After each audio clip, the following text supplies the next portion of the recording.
I invite you to visit Bergen, Norway, a city founded in 1070, where history lives by the sea.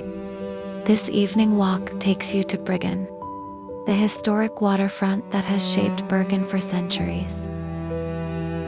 From the 14th century, Bryggen became one of the most important trading centers of Northern Europe, connecting Norway with the world beyond the sea.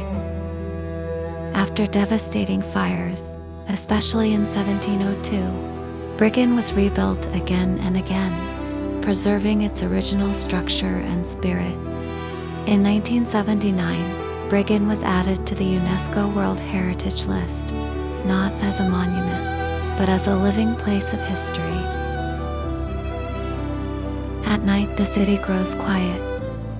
Lights reflect on wet cobblestones, and time slows down. Welcome to Bergen. Welcome to Norway.